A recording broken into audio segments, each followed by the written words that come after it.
Hey guys, and welcome back to my channel. In today's video, we're going to be talking about the Life is Strange series. We won't go too much into detail on every individual game, but I will be talking a lot about story details, spoilers, so if you don't want to hear any of that, then feel free to click away. But basically, if you want to know what I think about the series just right now, basically I think it's one of my favorite series of all time. There are issues with the series as a whole, but I think those issues, quote unquote, make the game better, if that makes sense. And I'll explain why as we go along with the video. But basically, I love the series, and I highly recommend you guys check out the series. Whatever console you have, it's available on Switch, though it doesn't run the best there. The games, Xbox, PlayStation. I played through all these games through PS Plus Premium. They're also available in the extra tier. Now, I want to give a fair warning because just recently, Square Enix decided it would be a great idea to remove a ton of Final Fantasy games off of PS Plus Extra and Premium. They're only leaving Final Fantasy VII Remake, probably for a little bit or a decent while, I would guess, because of Rebirth.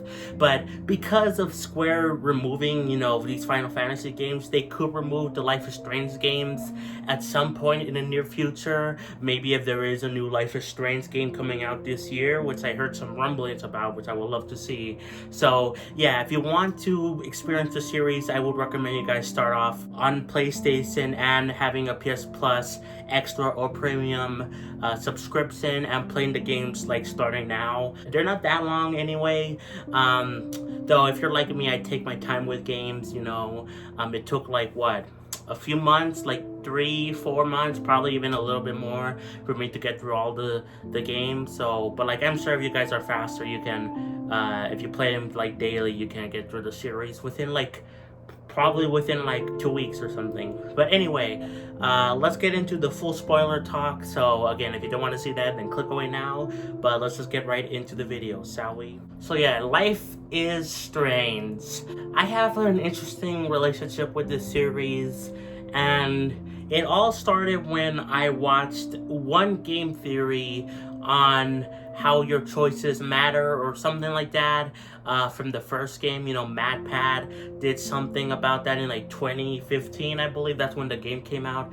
I saw a theory on there talking about player's choice and all that stuff, and I was really interested in the game. And then in that video, MatPat talked about how he played through the game on his live stream channel, and because of that, I decided to check out GT Live and check out all the live streams where he played Life is Strange 1, and I fell in love with the game, even though I wasn't even playing the game, if that makes sense. This was, 2015 was around the time when I only had a Nintendo console, that being a Wii U and 3DS. I didn't play much of them anyway. I also technically had a Wii, but I played that even less, especially because the Wii U is backwards compatible. But anyway, I only had Nintendo consoles, and Life is Strange was not on a Nintendo console, and so I didn't have an Xbox, PlayStation, so this was the only way I could experience the game. Also, my family doesn't have a lot of money, so even if it was available on Wii U, something like Mario Kart 8, I didn't have for the longest time because we couldn't afford it until I finally got it with my own money in 2017, because I couldn't wait for Mario Kart 8 Deluxe and the Switch. But that's a whole separate thing. The point being is that I didn't have the game, and this was the only way I could see the game for myself, and I loved it. I was so interested in the game, and I thought it was really cool. Eventually, though, I did hear about a Life is Strange 2 coming out in 2017, and I was really excited about that, but I don't know what happened. I think it's probably because of the fact that I got a Switch, at Christmas time of 2017. But I didn't really check out much of the series besides the announcement trailer for Life is Strange 2, and I saw some gameplay stuff from MatPat, where he did do 2 streams or something where he played Life is Strange Before the Storm, the prequel to Life is Strange 1. And then I saw another YouTuber I watched, Tom Mandy. I don't know how you say his name, but he was really a prominent Mario Maker player. He made lots of troll levels, but he played, he had like a second channel or third channel. He had like a lot of channels. One was dedicated to piano music for some reason, but I don't judge. But one of his channels, he did a few episodes on Life is Strange Before the Storm. But besides those few things, and again, the trailer for Life is Strange 2, which was all around 2017 when I found out about those things, I didn't really pay attention to the series that much. Probably again because I got a Switch and I was focused on all that stuff. But I still hoped that Life is Strange, would get ported to the Switch. For the longest time, I thought it was so possible, but it never happened. And I knew it was possible because Square Enix and Nintendo work well together. They have for many, many years. But I was wondering what is taking so long. Eventually, I almost gave up hope for the series to come to Switch. But then, to my surprise, they did announce it in was it a 2021 or 2022 Nintendo Direct? One of those two. But they announced the Arcadia Bay Collection, along with True Colors coming to Switch. Life is Strange 2, for some reason, didn't come over till maybe a year later, which was weird. But I thought it was really cool how we were finally getting the games on Switch. Now, they weren't the best running games on Switch, because these are remastered versions of the original Xbox 360, PS3, which those versions could easily run on Switch, and I think they look better than the remastered Life is Strange Arcadia Bay Collection. But they ported that collection over to Switch, and that looks a little bit not that great, and True Colors looks even worse. But yeah, but even still, I was happy. I couldn't afford the games, though I did have my hope that I would one day get them because they were finally on Switch, a console I had. But then now you fast forward to 2023, started the YouTube channel. I eventually got a PS5 and an Xbox Series S within the same year, and through selling my old Switch games. And through that, I was able to finally play the Life is Strange series because I also got the subscriptions for those two services, Game Pass and PS Plus Premium in particular.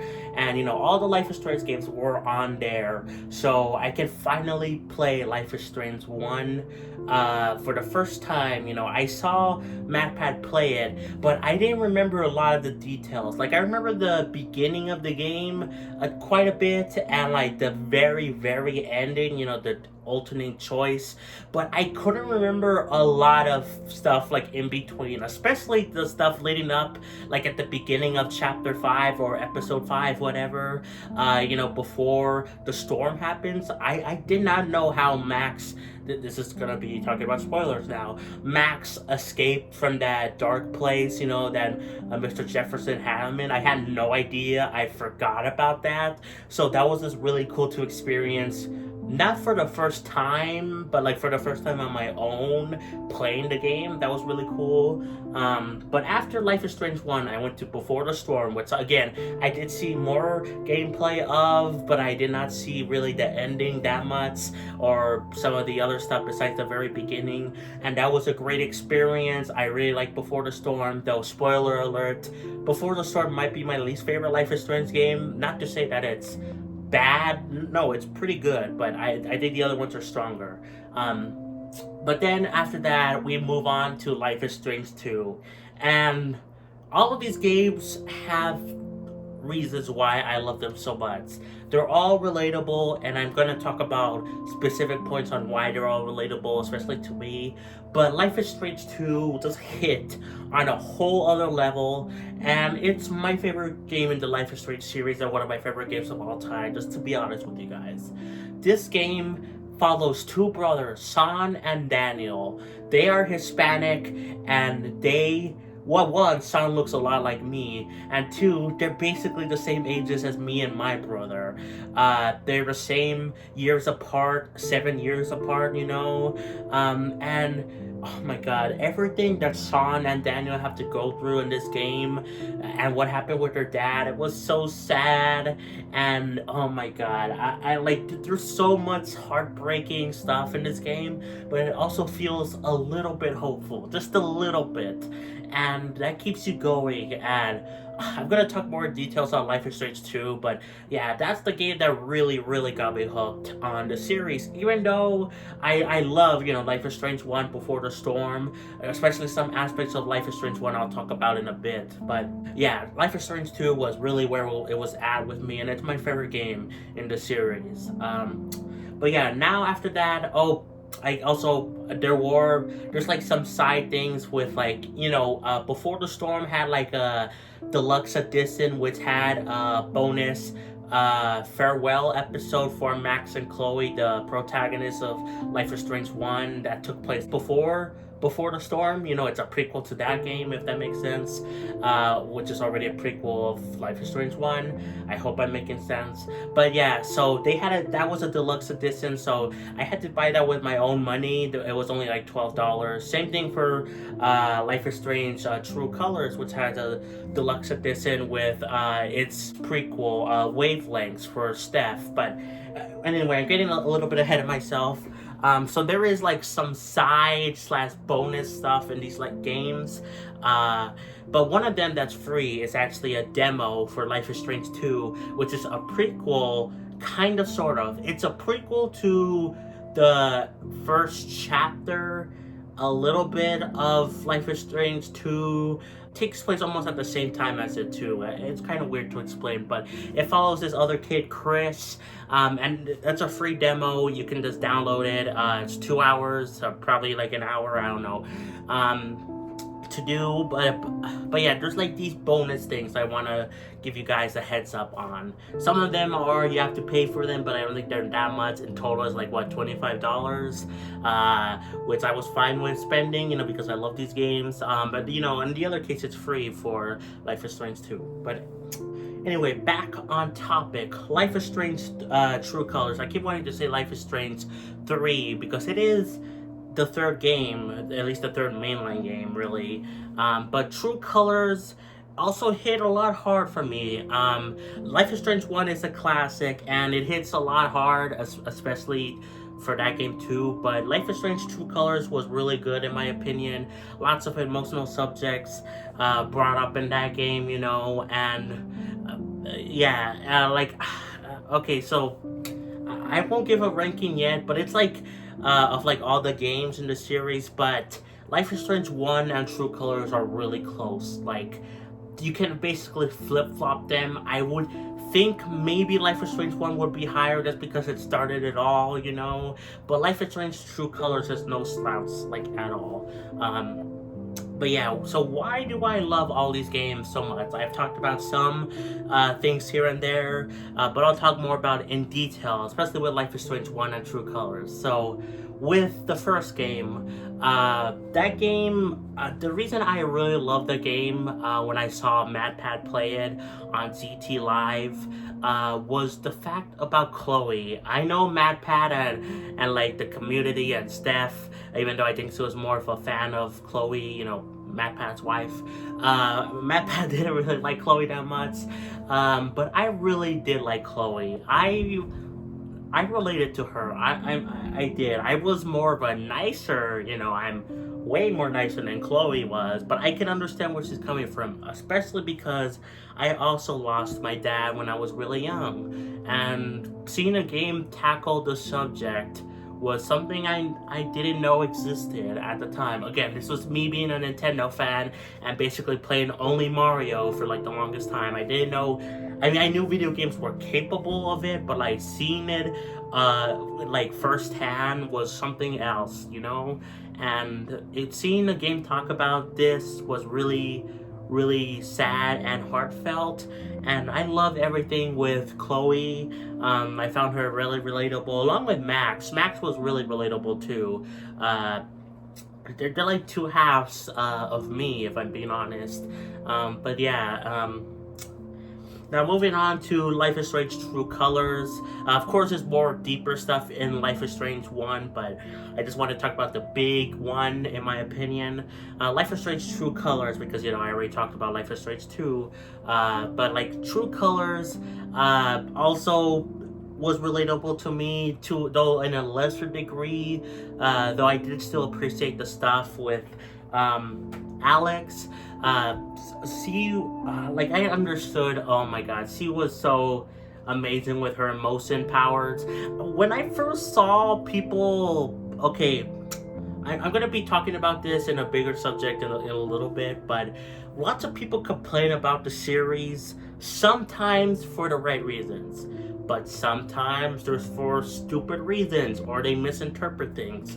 And one of the things I saw before I played True Colors was that, oh, the game power is about emotions. Can't you read emotions? Blah, blah, blah.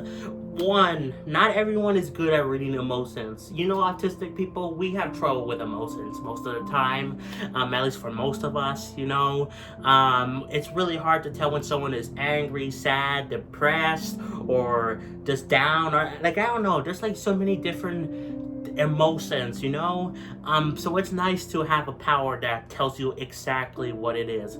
But here's the thing, no one, and, like, I've seen a lot of video essays or whatever talking about the Life is Strange series, and I think some of them are valid, maybe even a decent bit of them, but a couple of them that complain, especially about True Colors, saying how emotions is not a power, did they not play the game? Because in the game, you're not just feeling their emotions that they're outwardly displaying. Like, you see an angry person get mad, you can see, their auras like red or whatever. But here's the thing, you can also basically read their minds. You can read their emotions within the game. If someone is hiding their emotion really well, which is a real thing people do. People hide when they're angry or sad or whatever. Alex could read that, see the aura around them, and then listen to their thoughts. And she can even influence them, which has consequences later on in the game. But literally no review or rant or analysis of this game in particular got that point. It was almost as if they never played the game at all, which I don't understand. That's not a valid criticism of the game. Again, I will talk about more valid criticisms for the game in a little bit, the series as a whole, but this is not one of them. But yeah, I love the way, anyway. Enough ranting, at least for now. I love the way they dealt with emotions. I also loved in Wavelengths, which is the bonus deluxe edition DLC thing, which is a prequel to the game. I do like how they touched on what happened on Life is Strange 1. All of the Life is Strange games are connected. They're all in the same universe.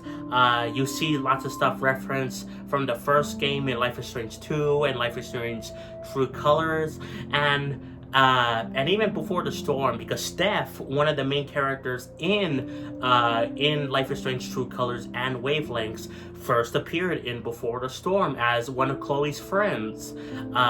So that was just really cool to see, and I love the way the game series does this, where it tells you like if there's something big going on, like especially with like Life is Strange 2 or Wavelengths, they tell you, have you played Life is Strange 1 before? And then you could say yes, or you could say no, and if you say no, it's like randomly selected what ending you get. But if you say yes, then you can say, oh, did you choose to save Chloe or save Arcadia Bay? And that's just really cool. Yeah, I really like the way that the series does it. Yeah, there's so much to love about the series, but there is some valid criticisms to be had, though I will be defending a few of the criticisms. But so let's talk about them. Like I was saying, the endings. There's now some games have more endings than others. Like Life is Strange 2 has, I think, technically like 6-7 endings. There's like one where you and Sean go to Mexico and live like a free life, though you're kind of like a little bit struggling to survive, but you're mostly happy, which is the ending I got. There's one where San goes to prison, and then Daniel goes free. There's one where Daniel goes to Mexico and San dies, which is really sad. Probably the saddest ending in the game. There's like a few other variants of the endings, that you can get.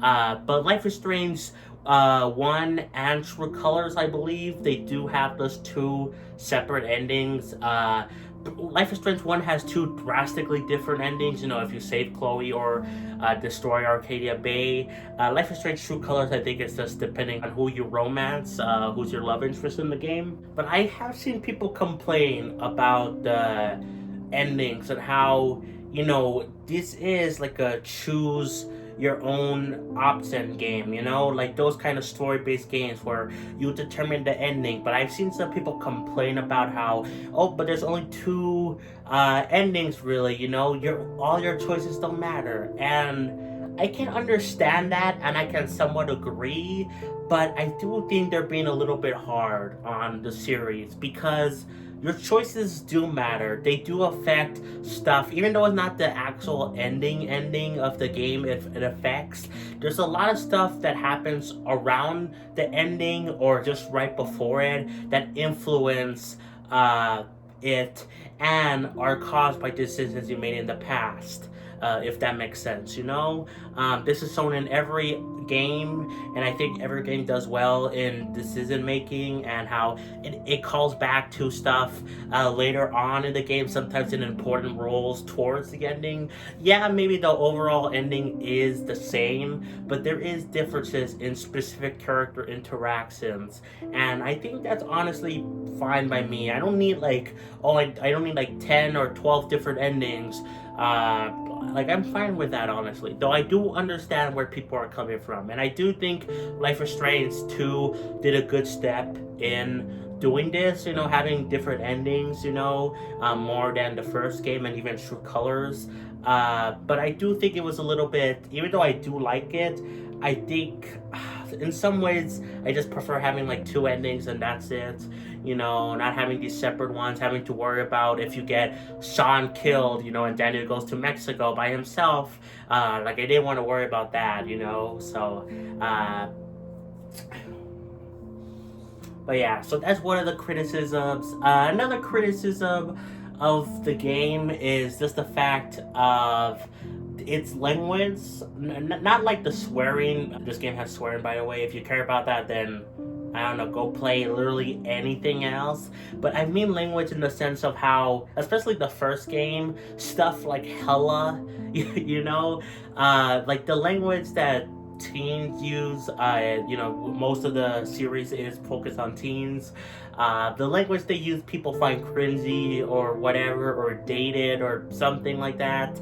Though you gotta realize that this is how teenagers act, Teenagers are stupid. I've been to high school. Most teenagers suck there, please. So I think it makes sense, and I think it's kind of adds to the charm of the game.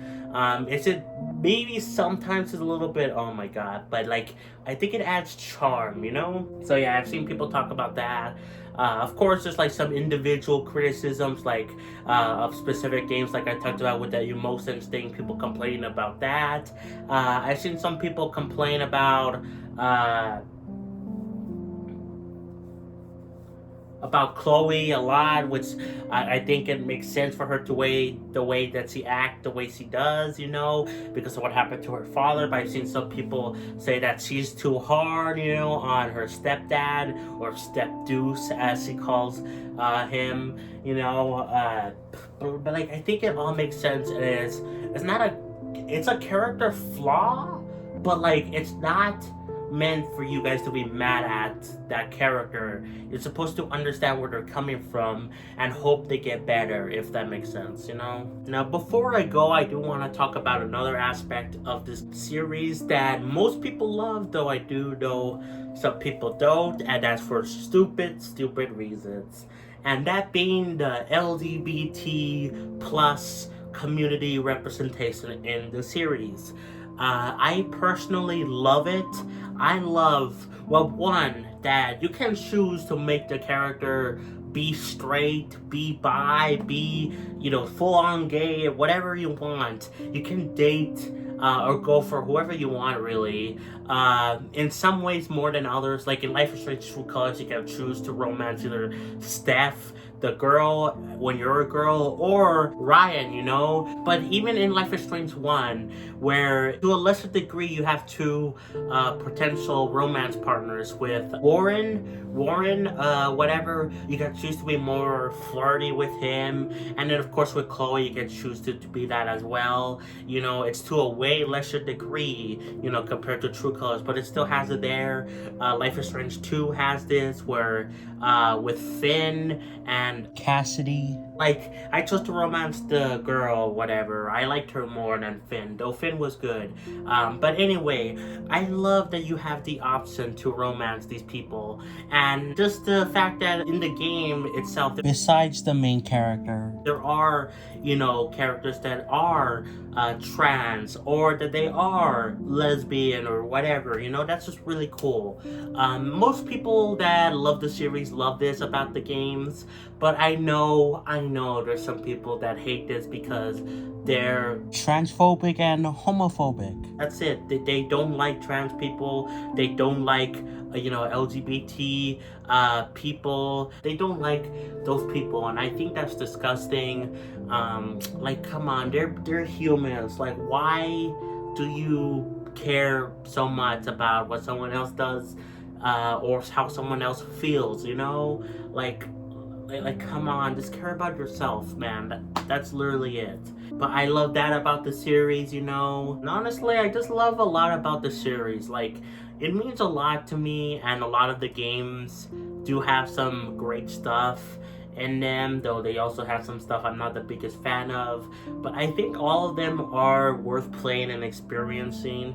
If I had to rank them, I would probably rank them. Life is Strange 2 is the best game in the series. I think that game nails everything, all the themes, and it's so relatable to me, like so much so compared to every other game. I think it has to be at the top. Next, I would say probably Life is Strange 1, though True Colors would be a very close third.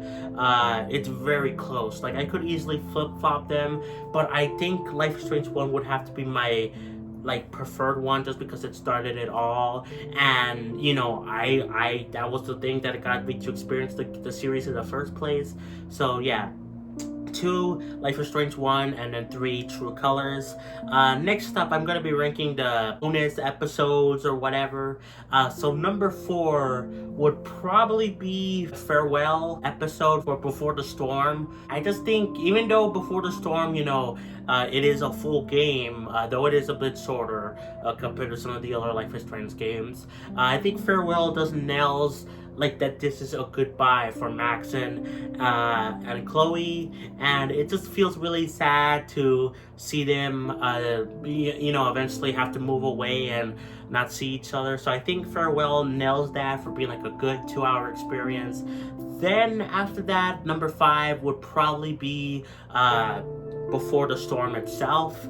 I don't hate Before the Storm, like I said. I do like the game a lot, but it might be my weakest game just because you're basically playing as just a bad Chloe, and you can be a little bit nicer to like your stepdad and to who's named David. I blanked on his name. And your mom, Joyce. But like, you can be a little bit nicer, but overall you're still kind of a douchebag to your family. And I do like that about Chloe. And, I do want to see her improve, and she does improve in Life is Strange 1. But yeah, still you're playing as, a bad Chloe. So probably number 5. And then number 6 would be the demo prequel thing for Life is Strange 2. Captain, not Underpants, that's a different series, but it's called Captain Spirit something. It's with Chris, that character. Also, I just realized I forgot about wavelengths. So wavelengths will go right in between Life is Strange True Colors and the Farewell DLC. So basically this new tier list, oh my god. So number 1, Life is Strange 2. Number 2, Life is Strange 1. Number 3, Life is Strange True Colors. Number 4 is Wavelengths because I'm stupid and I forgot about it. Number 5 is the Farewell DLC. Number 6 is Before the Storm. And then number 7 is the Captain Spirit demo thing for Life is Strange 2. Okay, and Wavelengths this goes higher than Farewell just because it's longer. It's like it took like 4 hours for me to beat. Actually, I think it was closer to 5 hours actually, but I'm sure if I was a little bit quicker, I could beat it in like 4, maybe even 3 hours. I see some people beat it in a shorter time, but it lasted longer than the other like bonus episodes in the series, you know. So yeah, that's my official ranking there, the ending one, not the one that forgot to mention Wavelengths because I'm an idiot. But overall, guys, I think that's gonna be it for the video. I hope you enjoyed. I just love this series so much, you know. It means a lot to me, and I would totally, again, recommend you guys check it out on PlayStation or Xbox. They're not that expensive. They regularly go on sale for like a lot of money, especially on Xbox I've seen, and probably PlayStation as well, you know, if you don't have the subscription service.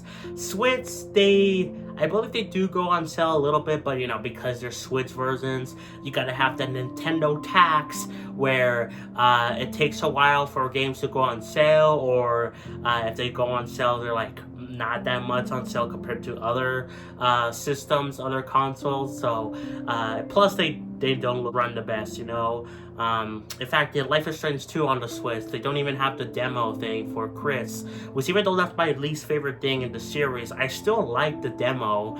It was a good peek into Life is Strange 2, though technically I believe I played it, the demo thing, after episode 1. It's like a prequel, like I said, that demo, but like it takes place also at the same time as episode 1 of Life is Strange 2, so you could technically start it either before you start Life is Strange 2 completely, or at least before you start episode 2, if that makes sense, you know.